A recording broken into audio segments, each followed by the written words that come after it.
ಈಗಾಗಲೇ 5 ಕೋಟಿ ಬಂಗ್ಲಾ ಮುಸ್ಲಿಮರು, ರೋಹಿಂಗ್ಯಾ ಮುಸ್ಲಿಮರು, ಪಾಕ್ ಮುಸ್ಲಿಮರು ಒಳಗಡೆ ಇದ್ದಾರೆ. 8 ಜನ ಯುವಕರ ತಂಡ, ಟೋಟಲ್ 50 ಜನ ಬಂಗಾರಪೇಟೆಗೆ ಬಂದು ಇಳಿತಾರೆ. ಅಂದ್ರೆ ಅವ್ರ ಟಿಕೆಟ್ ಬುಕ್ ಆಗಿದ್ದು ಮುಜಫರ್ ನಗರದಿಂದ ಬಂಗಾರಪೇಟೆಗಲ್ಲ, ಬೆಂಗಳೂರಿನ SMVTಗೆ. ಆದ್ರೆ ಬಂಗಾರಪೇಟೆಲ್ಲ ಯಾಕೆ ಇಳಿದ್ರು ಅವರು?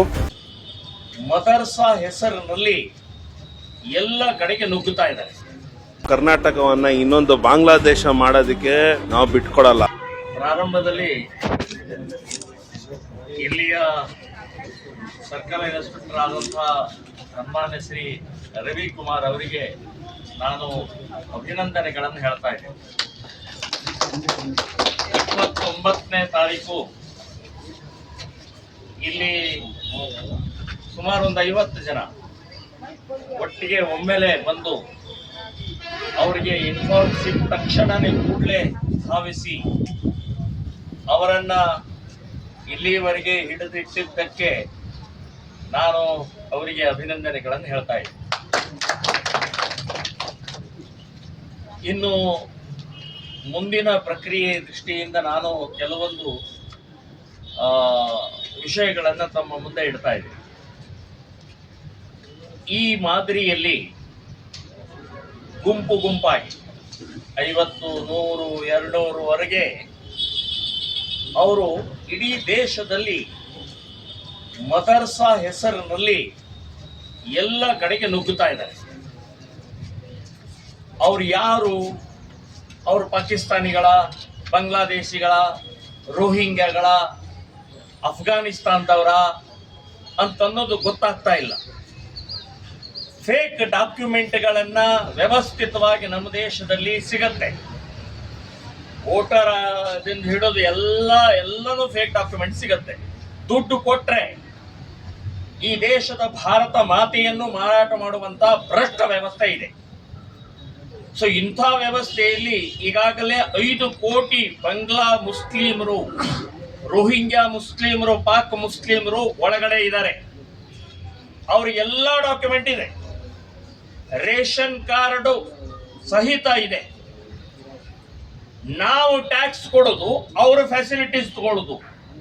ಇವ್ರು ಯಾರು ಅಂತಂದ್ರೆ ನಮ್ಮ ಮನೆ ಒಳಗಡೆಗೆ ಹಾವು, ಚೇಳು, ಹೆಗ್ಗಣಗಳು, ವಿಷಕಾರಿ ಜಂತುಗಳು ಮನೆ ಒಳಗಡೆ ಬಂದ್ರೆ ನಾವೇನು ಸಾಕೋದಿಲ್ಲ, ಅದನ್ನ ಹೊಡೆದು ಓಡಿಸ್ತೀವಿ, ಇಲ್ಲ ಕೊಂದು ಹಾಕ್ತೀವಿ, ನಾಶ ಮಾಡ್ತೀವಿ ಅದನ್ನ.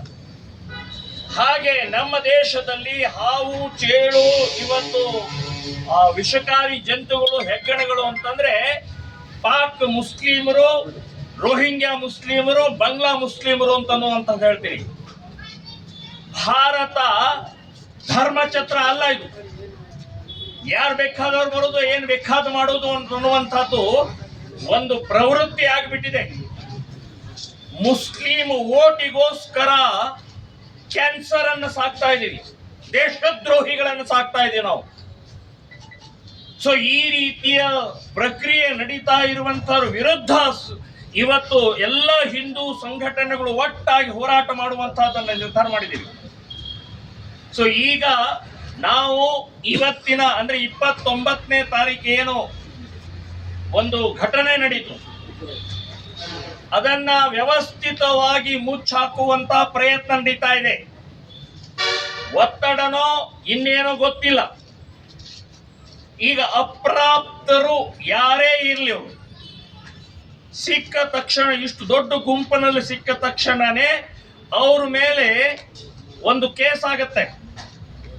ಕೇಸ್ ಆಗಿ ಆ ಕೇಸಿನ ಆಧಾರದ ಮೇಲೆ ಸಂರಕ್ಷಣೆ ಮಾಡಬೇಕಾಗತ್ತೆ. ಸೊ ಸಂರಕ್ಷಣೆ ಮಾಡಿದ ನಂತರ ಮುಂದಿನ ಪ್ರೊಸೆಸ್ ಸ್ಟಾರ್ಟ್ ಆಗತ್ತೆ. ಅವರನ್ನ ಕರ್ಕೊಂಡು ಬಂದಂತವ್ರು ಯಾರು, ಅವ್ರ ಮೇಲೆ ಅಪಹರಣ, ಕಿಡ್ನ್ಯಾಪಿಂಗ್ ಕೇಸ್ ಆಗತ್ತೆ. ಸೊ ಅವರು 8 ಜನ ಇದ್ದಾರೆ ಅಂತ ಅನ್ನುವಂಥದ್ದು ನಮಗೆ ಮಾಹಿತಿ ಬಂದಿದೆ. ಈ 8 ಜನರ ದಾಖಲೆಗಳೇನು, ಎಲ್ಲಿಂದ ಬಂದ್ರು, ಹೇಗೆ ಕರ್ಕೊಂಡ್ ಬಂದ್ರು ಇವರನ್ನ? ಸೊ ಇದು ಅವ್ರ ಮೇಲೆ ಕೇಸ್ ಆಗಿ ಆ 8 ಜನರನ್ನ ಬಂಧನ ಮಾಡಿ ಅರೆಸ್ಟ್ ಮಾಡಿ ಒಳಗಡೆ ಹಾಕ್ಬೇಕು. ಅದಾಗಿಲ್ಲ ಅಂತ ಅನ್ಕೊಂಡಿದ್ದೀನಿ ನಾನು. ಈಗ ಅವ್ರು ಎಲ್ಲಿದ್ದಾರೆ ಅಂತ ಅನ್ನೋದು ಗೊತ್ತಿಲ್ಲ. ಕೇಳೋಣ, ಅವರೇ ಹೇಳ್ಬೇಕೀಗ. ಇನ್ನು ಇವರನ್ನ ನಾವು CWC ಅಲ್ಲಿ ಇಟ್ಟಿದ್ದೀವಿ, ಎಲ್ಲ ನಮ್ಮ ಕಡೆದು ಮುಗೀತು ಅಂತನ್ನುವಂಥದ್ದು ಕೈ ತೊಳ್ಕೊಂಡ್ಬಿಟ್ಟಿದ್ದಾರೆ. ನಾನು ಹೇಳೋದು ಅಷ್ಟು ಸುಲಭ ಅಲ್ಲ ಇದು. CWC ಕೂಡ ಸ್ಟೇಟ್ ಗವರ್ಮೆಂಟಿನ ಒಂದು ಪಾರ್ಟ್ ಅದು.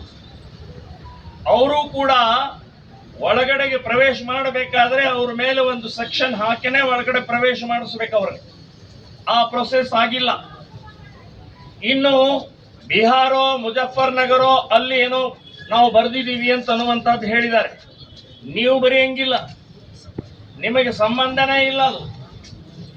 ನೀವು ಇಟ್ಕೊಳ್ಳೋ ಅಂಥ ವ್ಯವಸ್ಥೆ ಅಷ್ಟೇ ನಿಮ್ದು ಕೆಲಸ.